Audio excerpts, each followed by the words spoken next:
Welcome to the American Mandate. I'm Grady. And I'm Camden. I want to start this episode with something that's kind of been pushing my limits lately. I really despise how disingenuous the left has become when conversing new ideas or when President Donald Trump dares to do quite literally anything. I believe I made it quite clear in the first episode of this show, and if not, I'll reiterate it. I will be the very first to criticize Donald Trump, but I will also be the very first to defend it when I find malicious parties are trying to undercut what could really be a great step forward for America. First and foremost, I want American citizens to succeed, and I think you and I both agree with that, Grady. Right. Thus, by contrast, I want America to succeed. The only way to achieve such is to debate back and forth ideas, narrowing them down till we come up with the best foot forward. Democrat voters were early enough in the podcast, so I don't think we've scared them all away quite yet, but I really want you all to really look at your party's past. I mean, you had President FDR, had many flaws, but he was a strong leader during World War II. JFK asked for what your country can not just do for you, but what you can do for your country. And now, anytime you see an American flag, it waves in the back of a pickup, or maybe it's in a suburban home, you assume probably correctly that the resident is a Republican voter. Your party has no love for this country, no patriotism, no desire to see this country strive. I mean, when Democrat pundits are cheering for Canada in a hockey championship, it's just because they hate Donald Trump, and it's quite depressing. Conservatives like me voted for Donald Trump not because we wanted to make him king, but to bring us back to the center. We wanted to move away from these warmongers, the Bush and Cheney crowd, this movement that dominated our politics for a generation. And from IVF to tariffs, most of his rhetoric, I heavily disagree with Donald Trump on plenty. However, your party has really gone off the deep end. It isn't all one-sided. I get there are MAGA people that believe Trump is done wrong. However, the Democratic Party has now become just the never Trump party, and anything Donald Trump does must be wrong. Therefore, anyone he appoints must be unqualified. We have been doing this kind of same thing year in and year out, president after president. I mean, our deficit was $450 billion in 2009, and the following year we added $1 trillion. That was under Obama. And by 2020 with COVID, it was $3.13 trillion. Don't worry, we got it down to a measly $1.83 trillion now, according to physical data. But from Korea to Desert Storm to the War on Terror, we put our servicemen and women in harm's way constantly for what exactly? To expand Western ideas? I mean, you cannot tell me it is not a nice change of pace to have a president who doesn't start or provoke any new wars and wants to end global conflicts. You might hate that he is talking with President Putin of Russia, but that is how you garner peace. Here's an example, and there are many from a variety of Democrat pundits, but just want to give you an idea here.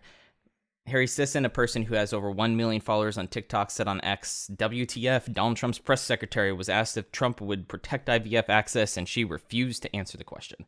She won't say if he'd sign a law to protect IVF or not. It's insane. This is the Republican Party. They want to control women.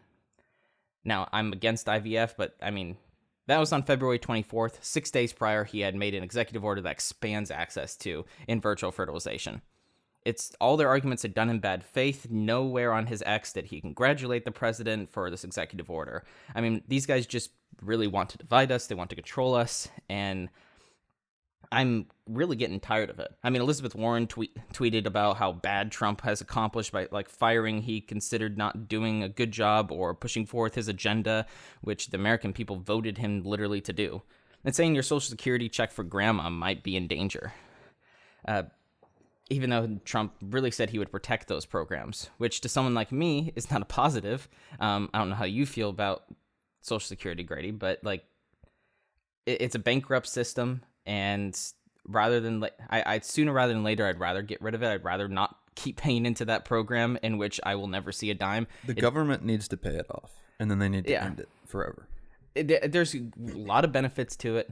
I mean, there's a lot of people I know who need Social Security. There's plenty of people that need Social Security, and they need to pay it out. Those people should get their money.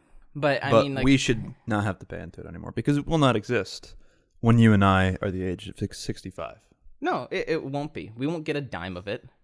I mean, like I'm seeing my paycheck, and I give a quarter of my income to to the government, and a huge portion of that is for Medicaid, Medicare, whatever program it is, and then a huge portion is to Social Security. Mm-hmm. And I don't get to choose whether or not I get to be a part of it or not. And I understand it's to safeguard American interests, and it's like to make sure that when you turn 65, you have something. And it's like, I personally save and know the trajectory to save for my retirement. I really don't want the government involved in it. Mm. But I mean, all these Democrats in Congress are pushing this narrative that DOGE and Elon Musk want to steal our Social Security instead of commenting on, look at all this wasteful spending the government is doing. I mean, they're taking your hard-earned money, and like here's just a list of things that they've spent it on. The State Department spent $2.1 million on border security for Paraguay. USAID is spending $20 million on Alam Simsim. I might have said that wrong, but it's a new Sesame Street show in Iraq. The National Endowment for the Arts awarded the Bearded Ladies Cabaret, and they got a $10,000 grant to support the show on ice skates, focusing on climate change. Those are just a couple fun ones that I found. Those aren't even real, dude.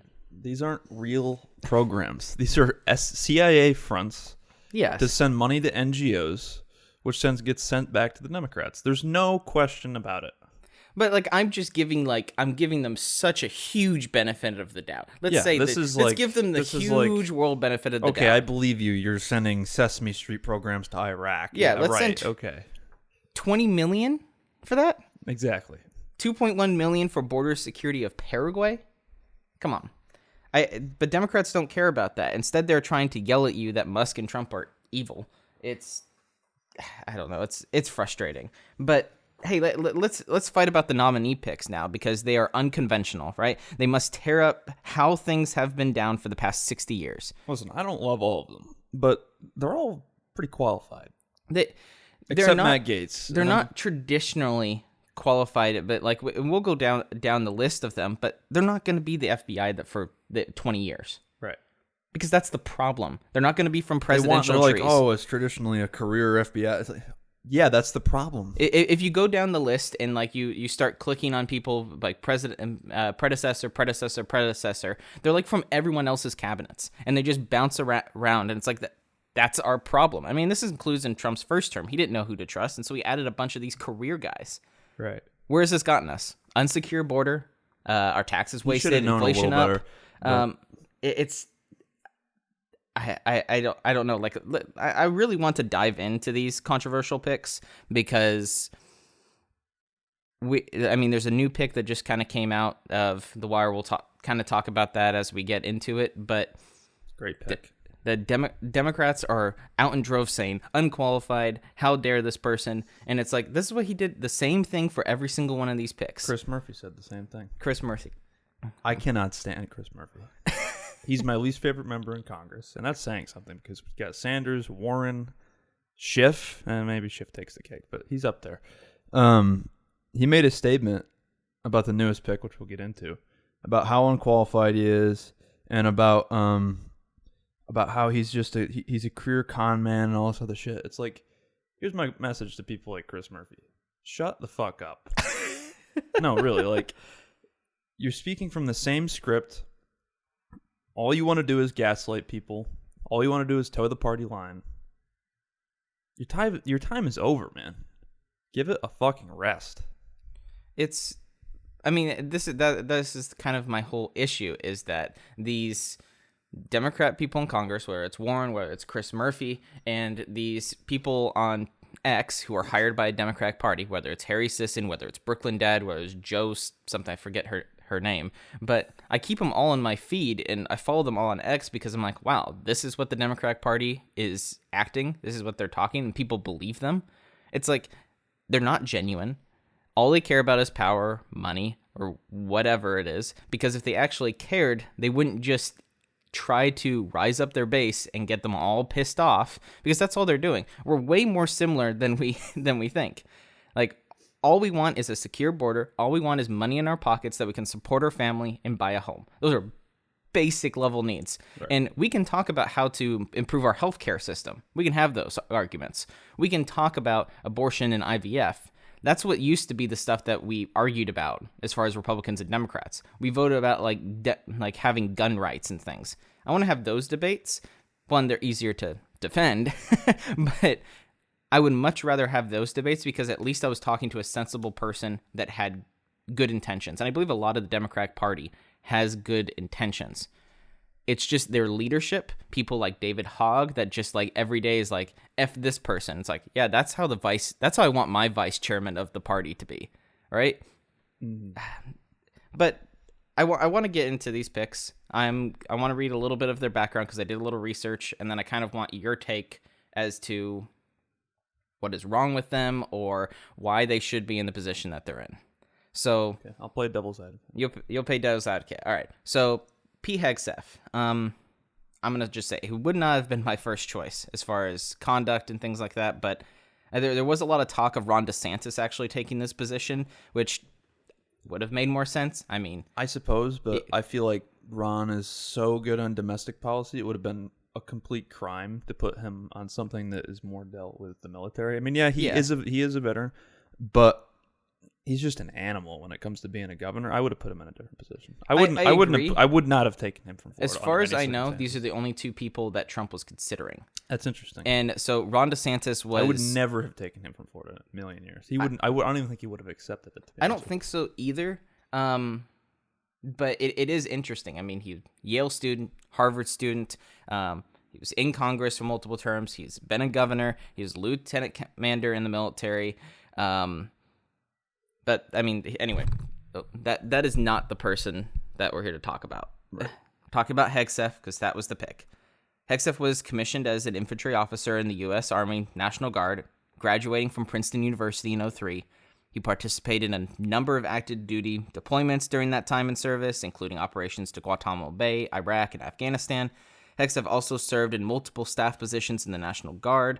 Hegseth military awards include 2 Bronze Stars. What are you talking about, man? He's just the guy from Joint Fox and Friends. Commendation Medal, 2 Army Commendation Medals, the Combat Infantry Medal Badge, or CIB, an Expert Infantryman Badge, or the EIB. What are you talking about, man? He's just the guy from Fox and Friends. He's got no qualifications whatsoever. No, but it's interesting because he's not the person with the least military experience that has had this position. I mean, we had Ash Carter under President Obama, which don't know if you know much about him. Ash Carter just served a lot of random different Secretary of Defense roles in government and then was given this position. Chuck Hagel, I probably said his name wrong, but under Bush, he was a sergeant in the military. Hegseth was a major. So it's like, I'm not saying that they're apples to oranges, but I mean, like, you keep going back on these Secretary of Defense picks. A lot of them are second lieutenants. They're not like these overly like qualified people. Like, it's only recently that the last couple picks have been generals. And that's ridiculous. Which, as you have pointed out many times, it's a civilian job. Right. And yes, it's good to have military experience because then you know the military. But you should not be an active duty member. You should also not be a general. That's insane. No. So Hegseth is no longer in the military. No. In fact, he left because of the way they treated him in 2021 because of his tattoo. So he's a civilian in every sense of the word. With legitimate military experience, he knows how these people operate. He knows what goes through these men's minds when they're abroad. He can relate to them. He can work in their best interest. He was Trump's pick for the VA in 2016. It just was, there was a lot of issues with like the public perception. He has a whole program to help veterans, a whole charity for that. And he's written books about veterans. He's written books about education. I mean, he could have been a number of different picks, but I think he was best for defense, and he's proving that. I think what's best about him, though, is, and we'll get into the final pick here at some point, but I want more people that are not here for the money, not here for the clout or the position, if you want to say it. He because was probably making more money at Fox and Friends. $4.6 million in 2 years. Wow. Is what he made. You know what he makes now? $246,000. It's not chicken change, but I mean, same with Dan. That's huge. Dan took a massive step down to take this position. So yes, Dan is the one that got approved. And I mean, he like the left is treating him like he's so like out of water, like he's just like you and I, like because he's got a podcast. I don't like that. Yeah, I mean, NYPD from 95 to 99, and then he was U.S. Secret Service Special Agent from 99 to 2012. Could not ask for better qualifications. He was an instructor. He later was on the Presidential Protection Division for both President Bush and President Obama. He also has a master's in business. So it's not like he's someone that's just out of the water, that hasn't have any experience in anything. Whatever you think about masters in business, but I mean, like, he has a master's degree, and he has been in the whole world as far as current events. He's a prominent podcast host, and that is really the only reason. I mean, he does not need this position. He's a successful businessman. He's a successful podcaster. And yes, you're going to say he's been trying to get in government for a while. I mean, he ran 3 campaigns, 2 in Maryland, 1 in Florida, and he didn't get.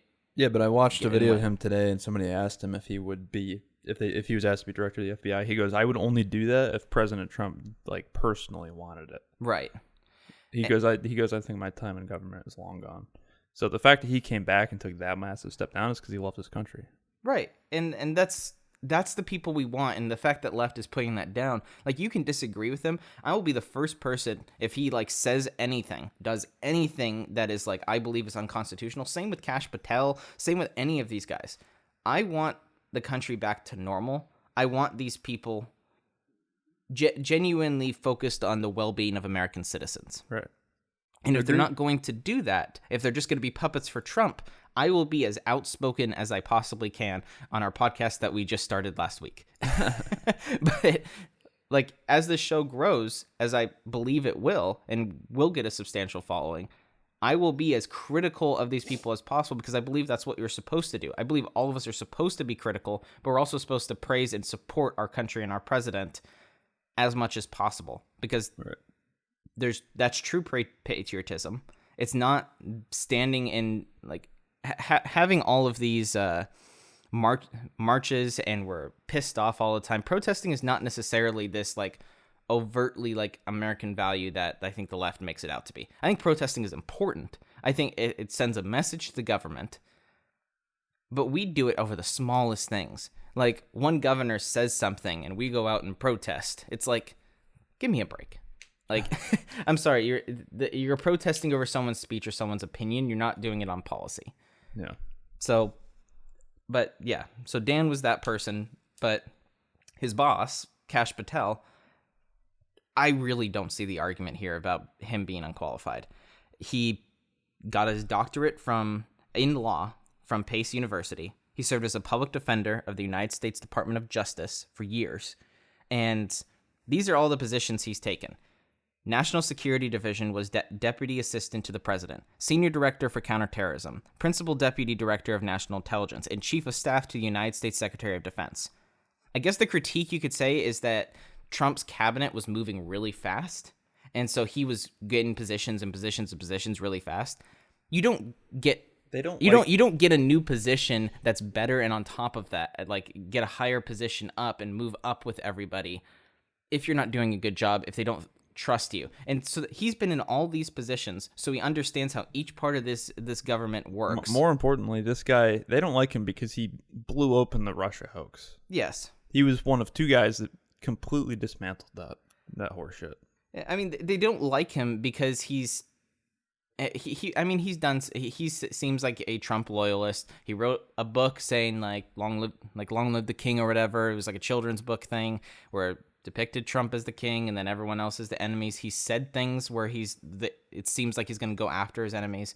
He's made it very clear since then, since getting picked. He's very serious about this. He's going to be constitutional about it. And he works under Pam if there's Bondi. any wrongdoing on either side, he's going to be doing it on either side. He's not going to be.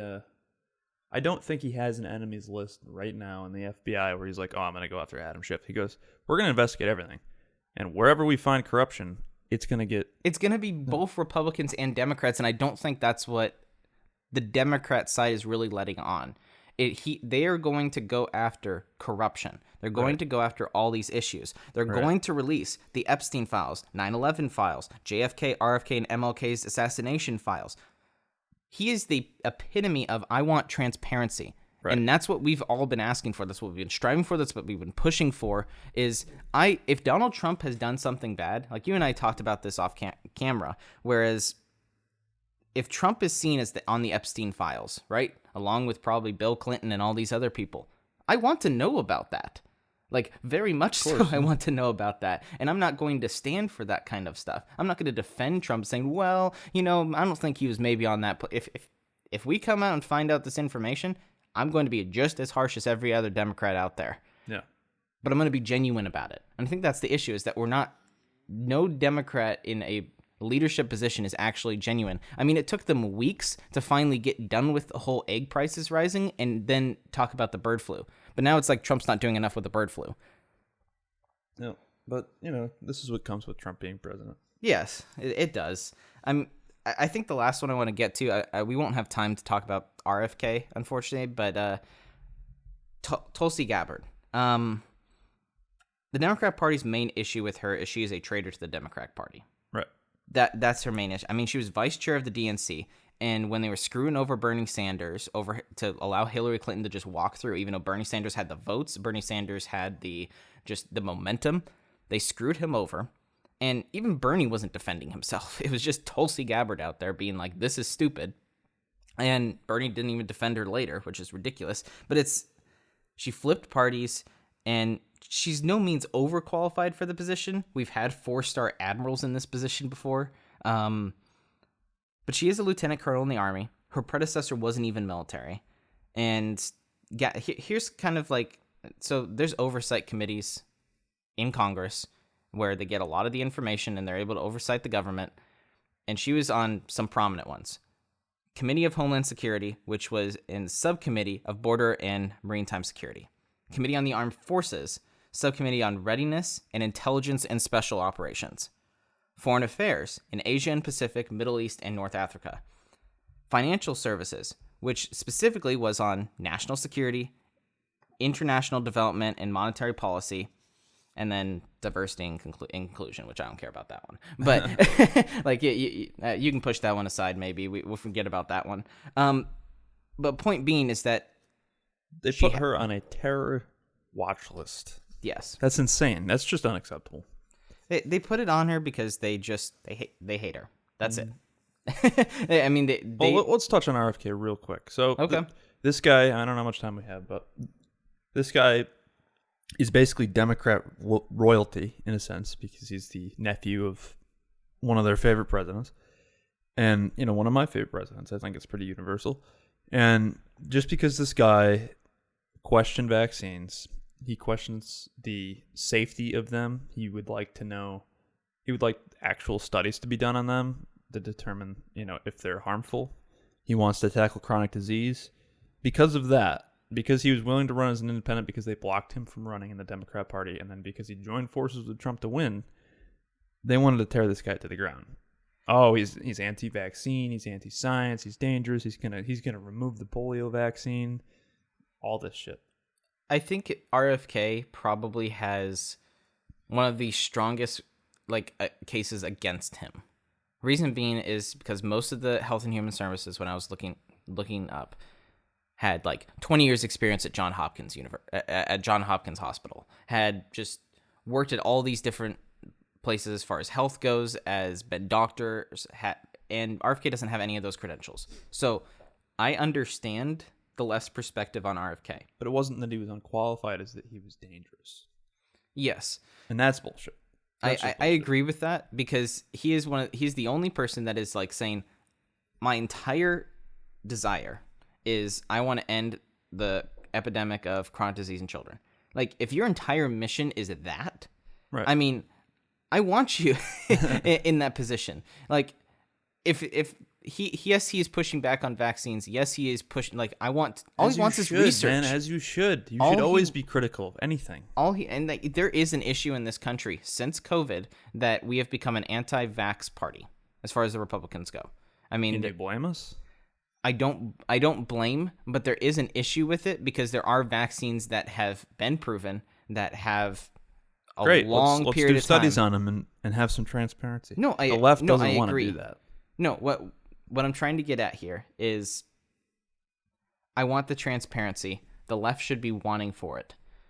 I also don't like if he's not going to go in there and just ban the fucking polio vaccine. He's going to do tests on it. He's going there are vaccines he has and already he's already made the claim that he's not going to touch the polio vaccine. No, he's not going to push the polio vaccine. But then you're having cases like in Texas for measles. The mRNA vaccine. He wants to do major studies on that because that's the COVID vaccine. He wants to make sure that it's safe. Yeah, and I agree with that. That they should be going after it. I want more transparency. I want to look into all these vaccines. I'm just saying I don't want to be the anti-vax party. That's not what I want. Right, I want to be the transparency party. It's like, yeah, but like because of COVID, we got lied to big time. And now Republicans across the board are like, we don't trust you. We don't trust the medical industry. We don't trust any of this. So it's all bad. And I do think that is a worry in the long term for our party. But if RFK can get in there and he can be like, all right, here's all the studies. Here's what's safe. Here's what's questionable. Here's what's bad. That will go a long way just to kind of continue us forward as far as being not like medically closed off, if that makes sense. But we're getting kind of ahead of ourselves. I didn't even want to talk about RFK. DOGE has had a lot going on, and I do want to talk about it. Elon Musk wants to send $5,000 in savings back to Americans. People are worried about inflation. I don't think people understand the difference between this one, and I'm against Elon Musk saying $5,000 to each person. I want to get that off the bat. But this just doesn't make sense right now. Either. This is different than COVID money because the COVID money was directly allocated in Congress to go to each person, $2,000, whatever. Well, they just kept printing back then. This is different. Yes. This is allocated from waste. Well, this is already spent. The money that they're sending is already spent, right. And it's spent to these programs. So them sending it back to us is putting more money into our pockets. It's already it's not going to cause inflation, is what I'm trying to get at. But that does not mean we should do it. I mean, and because especially now. Well, the issue is that Trump had a series of tax cuts and a lot of other stuff that happened in his first term, and he just shot up the deficit. And looking at the plans and the budgets and all of this other stuff that Trump is putting forward, it's going to happen again. Yeah. And why not put this money that we're saving towards that? Because if Trump comes out next year and we have all these budget plans and our deficit shoots up and like we do the same thing he did in his first term, it's going to undercut everything Elon Musk is doing at DOGE. Because it's going to be like, oh, sure, they're saving money. And then look, Trump just spent all this on the border wall. Why not put this money towards the border wall? Right. We're saving money to spend twice as much. I would love to have my taxpayer dollars back from the fucking Sesame Street in Iraq. But guess what? We're facing a $2 trillion deficit, a $36 trillion debt. We have to pay down the credit card, like Mike Johnson says. That's what we have to do if we do not want to collapse economically.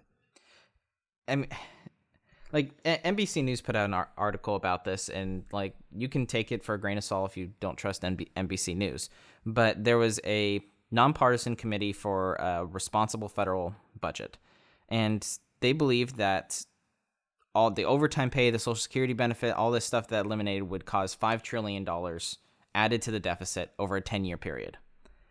And they said now with all this stuff, depending on how they push the proposals, it could rise to 11 trillion. I don't think it's that extreme, but there is a concern, rightfully so, that Trump is like, I want to get all this done, and that money is going to be spent. Like, we need to do that to overturn stuff from Biden. But I don't know why they're trying to get everyone's hopes up with this $5,000 stuff, instead of like, how are we going to fund your government and your plan? Right. That's what I'm concerned about. Mike Johnson's the only one being sensible about it right now. I agree. I 100% agree. I do have one thing I want to say about DOGE before we close this out. How do you feel about this email that Musk sent out over the weekend to every federal employee And the only reason I ask this is because it seems like most of the departments are telling their employees to ignore this email because it seems like overstepping, which I agree. I do think it's overstepping. I think department like Kash Patel just got there, and now every employee at the FBI gets an email saying, justify your existence or you're going to leave or you're resigning. No. I think Kash Patel just got there. He wants to vet his own people, and now he comes in and just says, we're going to email everybody. I don't like that. I think he was sent to help with spending and help determine waste. But I just think that's too much. I think it's overstepping. I don't think so. A couple of things can be kind of true at once. Elon Musk is not necessarily overstepping because he is there as an advisory role. Here's the couple problems with it. One, Elon Musk should be talking with the cabinet members, the people in charge. So in this case, should be talking with Kash Patel or Dan Bongino, or talking with Pam Bondi if you're talking about that sector. If we're talking about health services, you should be talking and working with RFK. And RFK should be sending that email out saying, hey, give it to Marco me. Rubio. It seems like Marco Rubio and Kash Patel basically told their employees, ignore this email. But here's the other problem with it. The piece where it said that we'll say this is your resignation if you don't reply, that was not in the email. That was on X. Really? He did not post that in the email, and that's what people were outraged about because it was like, we were sent this, and then our higher-ups are telling us, don't respond, we'll respond on your behalf. And then Elon Musk says, we'll take that as your resignation on X. Like, I'm sorry, a lot of people in those departments are in Blue Sky, so I agree, but they're not going to hear that. I agree, but I still think they need to rein him in a little bit. I feel like I don't know, man. I feel like they need to reel him in just a little bit. I mean, I like Elon Musk. I appreciate what he's doing, but see, I'm okay with I'm fine, what he's doing. I don't think as far as the employees and who should be there, that should be Kash Patel in charge of FBI. That should be, RFK in charge of Health Human Services. That should be Pete Hegseth in charge of military.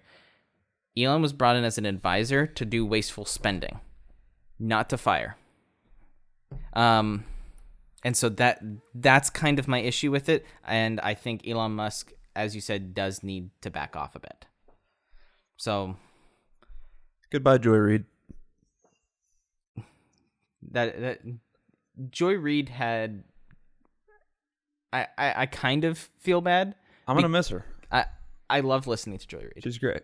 Yeah. Her and Rachel Maddow are just probably my favorite people. No, I like Joy Reid more than Rachel Maddow because Rachel Maddow just seems like very like I feel like the left Michael Knowles, and it's just very much like casual, and she honestly looks like the female Michael Knowles in some cases. Joy Reid is just comically racist. I mean, it's entertaining. You definitely get the readout on her, that's for sure. But goodbye, Joy. We'll miss you. I did feel bad because I do listening to her video. She's like, I really thought I brought value. She didn't. Do you think she's gonna go independent on? Oh yeah, 100%. She's gonna go independent. I hope so. I think that's good though because it makes people more you actually get to see who the person is. I mean, when Don Lemon left, you really got to see how terrible. All three of her viewers can see her on X. Oh wait, she left X. No, see, that's the problem is that she, where is she going to go? I guess YouTube, but, you don't have any other platforms. You're going to be YouTube and Blue Sky. Yeah. This is the nice thing about conservatives is we can be on any platform, anytime, anywhere. They can't do that. They have to be in their little nook and cranny, a little bit. So, I don't know. Is there anything you wanted to say on that besides that, or you just wanted to, throw a jab? You'll miss her? No. I'll miss her, too. Final point I wanted to get today is the Germany election.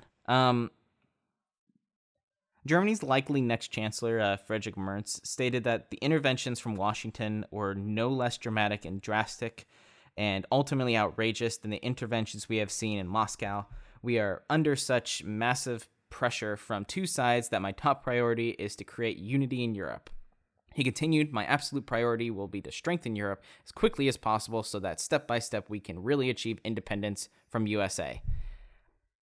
Great.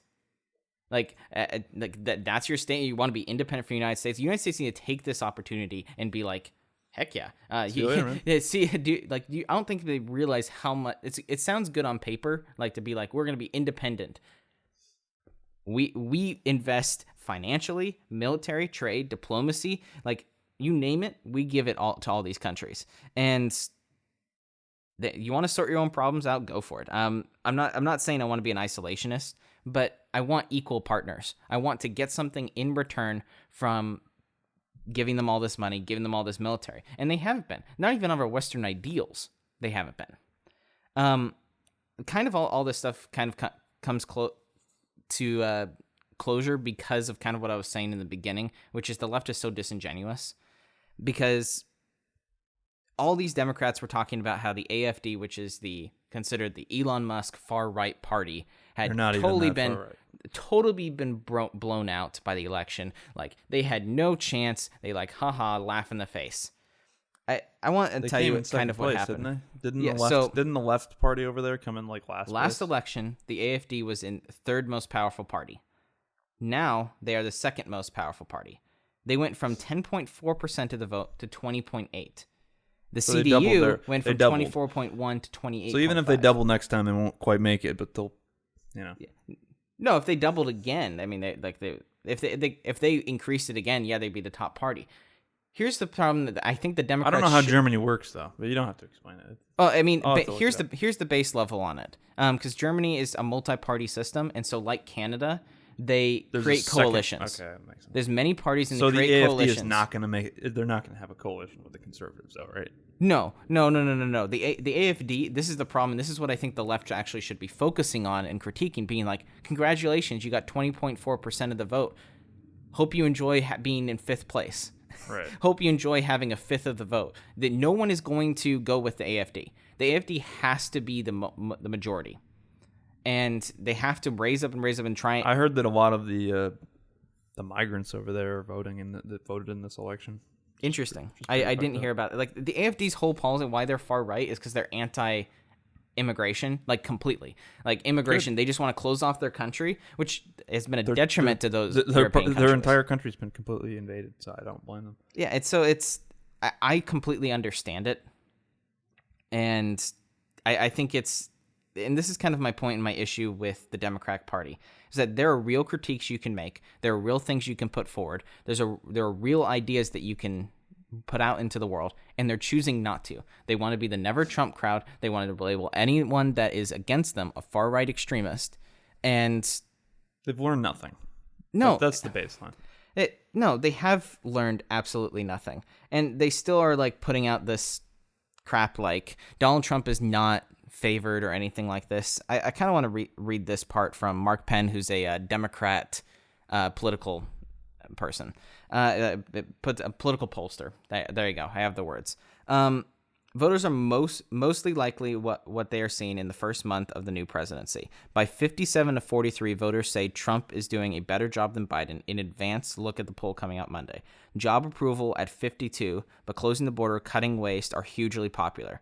So all these people are saying that Trump has negative polls, and they're smoking crack. Like here, the thing is like best polls he's ever had. I disagree with a lot of what Trump has done recently, and I think there's some issues. But saying the American people is not behind him, I mean, this is a Democratic pollster. It's not someone who is drinking the Kool-Aid, smoking pot, and I'm actually expecting him to have lower poll numbers. I'm expecting that because he's a animate figure, to be the most kind about it. Yeah. But we have some real problems in this country. I'm tired of this divide. I want people to be genuine. I want to be talking face to face to a Democrat, and they're giving me actual ideas. But they're choosing not to. All they're going to do is gaslight you. But I don't understand, because the Democratic Party approval rating is 36% right now. That's what they're at, and it pains me because there are genuine good people in the Democratic Party, and I want to talk to those people and actually have a conversation. Agreed. So anyway, I took over this podcast. I had a lot of thoughts today. I understand that. You can shout at me tomorrow, I guess. I'll try to make up for it. But any last thoughts for us? Goodbye, Joy. I'll miss you. Goodbye, Joy. Congrats, Dan. Looking forward to it. I'm going to miss his podcast, but congrats to him.